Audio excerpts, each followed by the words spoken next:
വെച്ചിട്ട് എന്ത് ചെയ്യാം, ഉള്ളിൽ ക്ലീൻ ചെയ്ത് കൊടുക്കുക. നാവിൻ്റെ അടിയിൽ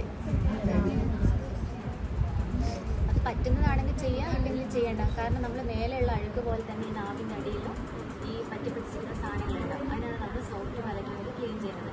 പേഷ്യൻറ്റിന് അത് പറ്റുന്നുണ്ടെങ്കിൽ ചെയ്യാം. അൺകോൺഷ്യസ് ആയിട്ടുള്ള പേഷ്യൻ്റാണെങ്കിൽ നിങ്ങൾക്ക് അത് ചെയ്യാം. പേഷ്യൻറ്റ് യാതൊരു റെസ്പോൺസും തരില്ല. നിങ്ങൾക്ക് ഇഷ്ടമുള്ള പോലെ നിങ്ങൾക്ക് മൗത്ത് കെയർ ചെയ്യാൻ പറ്റും. അങ്ങനെയാണെങ്കിൽ സോഫ്റ്റ് പാലറ്റും കൂടെ ചെയ്യാം. അതിനുശേഷം ചെയ്യാം ഹാർഡ് പാലറ്റ് മേല, അതെന്തായാലും പറ്റുമല്ലോ. അത് സോഫ്റ്റ് പാലറ്റിലല്ലേ നിങ്ങൾക്ക് ഉണ്ടാവുള്ളൂ. അപ്പോൾ എന്തായാലും നിങ്ങൾക്ക് പറ്റുന്നതാണെങ്കിൽ ചെയ്യാം.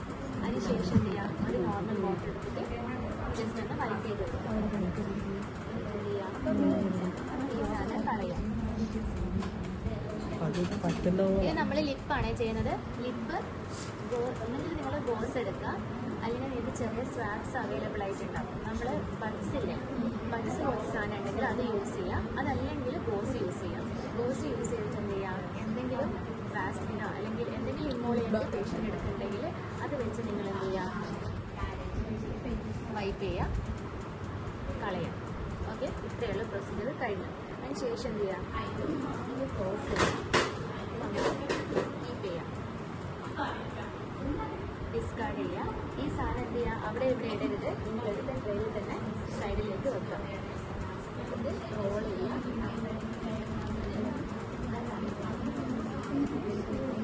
ഈ സാധനം നിങ്ങൾ ട്രെയിൽ തന്നെ വെക്കാം.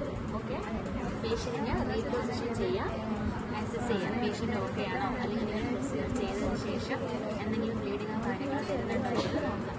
അതിനുശേഷം നിങ്ങൾ എന്താണോ കണ്ടത് അല്ലെങ്കിൽ എന്താണോ ചെയ്തത് അവസാനം ഡോക്യുമെൻ്റ്